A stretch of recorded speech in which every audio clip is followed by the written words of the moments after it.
F2 Fan 5000 here. I'm going to talk about F1's Lost Generation. Now what you see here is a graph, and every year is the photo of drivers that were born that year that have made Formula One.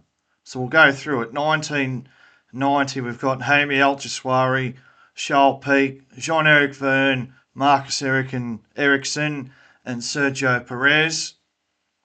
In 1991, we've got Esteban Gutierrez, Alex Rossi, Max Chilton, Jolyon Palmer, Will Stevens, Roberto Merri. Born in 1992, we have Kevin Magnussen, Felipe Nasra, and Stoffel van Dorn. In 1993, we have Antonio Giovinazzi and Rio Haryanto. In 1994, we have Pascal Wehrlein, Daniel Kvyat, and Carlos Sainz. All these drivers have driven in Formula One. I think it's questionable whether we should actually include Alex Rossi. He only had a small handful of Grand Prix, but I've included him because he had the opportunity to come back to Formula One. And for me, the key word there is opportunity. This is the late 1990s, and what you notice, every season of the 1990s has given us at least two drivers from a certain year that have been picked for F1. Now, I know some of these drivers haven't had much of a chance, but still they got the opportunity. So we're going to go through them. 1995 gave us Sergei Sirotkin, Nicholas Latifi, and Nick de Vries. 1996 gave us Esteban Ocon, Pierre Gasly, and Alex Albon. 1997 gave us Max Verstappen, Charles Leclerc. 1998 gave us Lance Stroll and George Russell. 1991 gave us Lando Norris, Nikita Mazepin, Mick Schumacher, and Zhou Guanyu. If we go back to the first half of the 1990s, we have how many drivers? We have 5 plus 6 is 11, plus 3 is 14, 16, 19 drivers. Now, you could argue some of the drivers like Merri, Stevens, Rossi haven't, and Haryanto, maybe that's 4, haven't had a really good chance. Their time in F1 was fairly brief. I'm just including them because they've done a certain amount of races. There were 19 drivers, and I calculated about 4 didn't get a proper chance. And there's 14 drivers, 14 drivers born in the second half of the 1990s have made it to F1, and only one didn't have maybe 2 didn't have a real proper chance, especially Nick de Vries. He probably should have been in Formula One in 2020 and probably deserved more time when he finally got there. But that's not matter for another day. But there's at least 12 or 13 drivers that have had a good chance and one that had a brief opportunity. But there's a vast difference when you come to the early 2000s.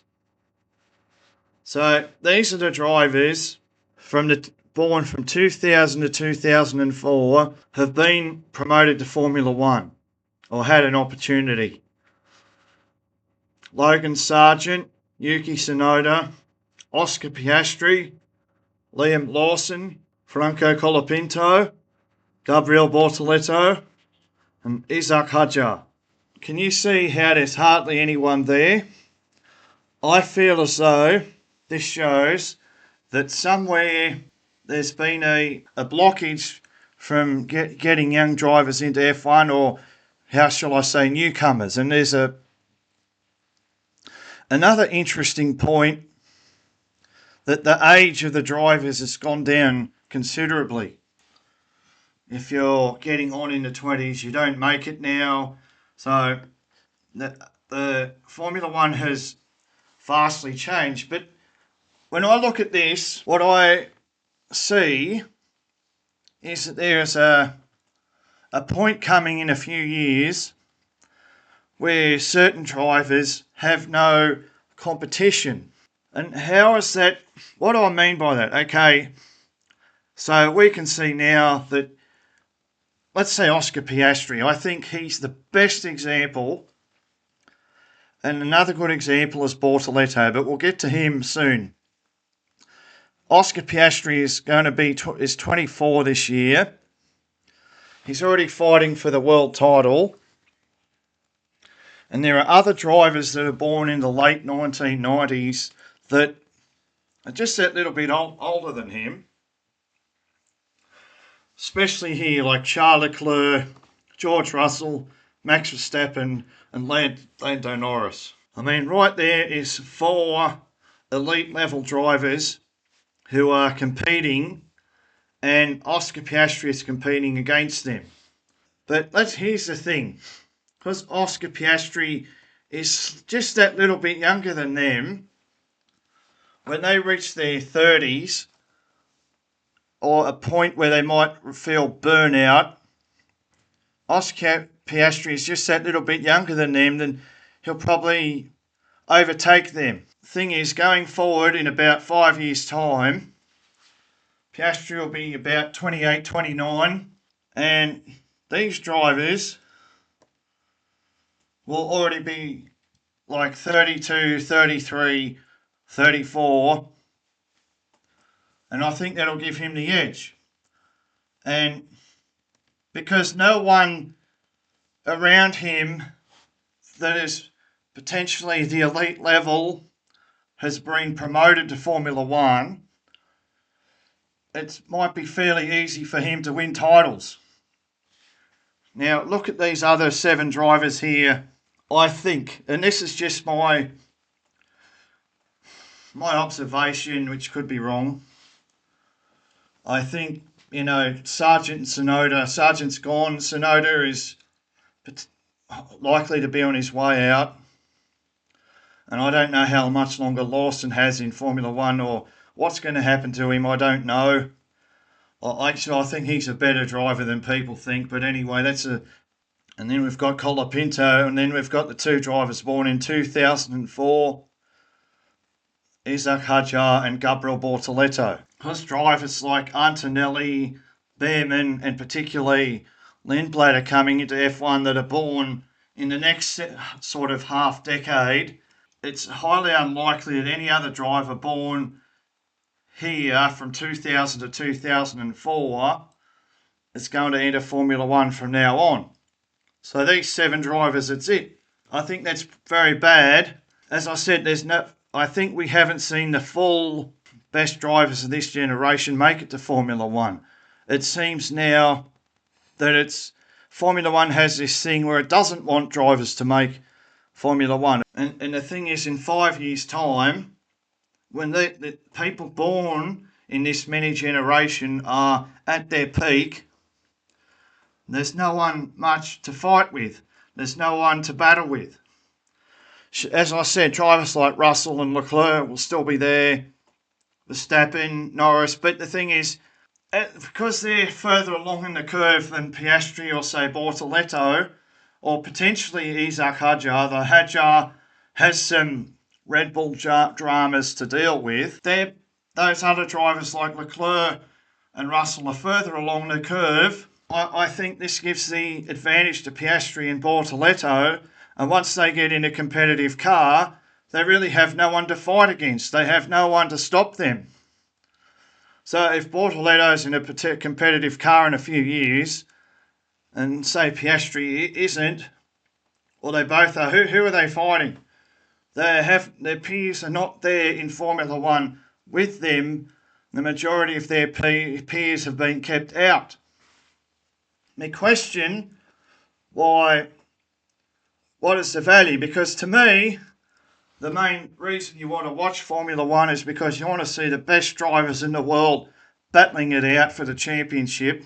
If there's some problem where drivers can't enter Formula One because it's too exclusive or whatever, or because there was a generation where, older drivers needed to extend their career for a long time, whatever reason it is, then going forward, you've weakened the grid. You've basically cut it in half, and a lot of and you're not competing against a full field of your peers when you're at their prime and they're at their prime, because they're not in Formula One. I want to go back to the start. Notice how in this image there's a driver below the line, Nick Cassidy. So what I mean by that is that's a driver born in that year who, in my opinion, should have made Formula One, had the talent. Now, there's not many drivers born in the 1990s who didn't make Formula One who probably should have. I struggled to find anyone, and I've given Nick Cassidy just because he did such a good job in Super Formula, Super GT. Maybe he should have been given a shot. But there's already plenty of drivers here. We've seen all the talented drivers basically from the first half of the 1990s. We've seen what they have to give, and if they weren't that strong, they've been passed over. And if they were strong, they had a decent career, such as Kevin Magnussen or Carlos Sainz. If we go to the second half of the 1990s, I think now that you know what I mean, this is pretty self-explanatory. There's not many drivers born in the late 1990s that didn't make it F1 that, in my opinion, should have. But one driver who I think definitely should have made it to F1 is Callum Ilott, and I'd also put Robert Schwartzman's name in there. Now, I'm not here to have some sort of debate about this. That's how I see it. If you think these drivers aren't good enough, well, fair enough. As I said before, look at this. The drivers above the line made Formula One, and there's 14 of them. The next half decade, there are only 7 drivers, half that amount. And I found plenty of drivers who I think should be promoted to have been promoted to Formula One, or should be, who were born between 2000 and 2004. And this is the main part of my lost generation. So in 2000, there's Felipe Drugovich. In 2001, there's Ayumu Iwasa. In 2002, there's Fred Vesti. In 2003, there's Tao Pourchaire. In 2004, there's Leonardo Fornaroli and Paul Aaron. The interesting thing about this is these are 6 drivers who haven't made it to Formula One and are unlikely to make it to Formula One, who I think should have. But if I add those 6 drivers with the 7 drivers above the line that did make it to Formula One, then that's 13, which is still less than the amount of drivers that made it to Formula One born between 1995 and 1999. So to me, this represents a full grid, a full expression of all the talent that was available to motorsport born in that period. There are 2 drivers that could be possibly, right? Jack Doohan, who I know in some way he made Formula One because he's briefly in Alpine, but I think the circumstances were that even before he started racing, it was decided that they were going to get rid of him. So I don't really see that as an opportunity to prove yourself. The other driver I've included is Luke Browning. To me, I don't put these 2 quite on the level of the other 6 that I mentioned, but I still think they're good drivers with potential. And that brings this group of drivers born between 2000 to 2004 to 15, which is 1 more than the amount of drivers that actually made it in the second half of the 1990s, and still less than the amount of drivers that made it to Formula One in the early half of the 1990s. Like born, obviously not all these drivers are going to be on the grid at the same time, whether it's Callum Ilott or Schwartzman or any of these drivers. They're not going to be on the grid at the same time. Just because you show promise before you enter Formula One doesn't mean you'll fulfil that promise. But I can sort of see where some of these drivers might have fit in. Going back to Eilert and Schwartzman, I think 2021, Sauber, especially Raikkonen was well past it by that point. He was out qualified at most races. To me, him staying on the grid for so long blocked someone, and I guess that someone could be Callum Eilert.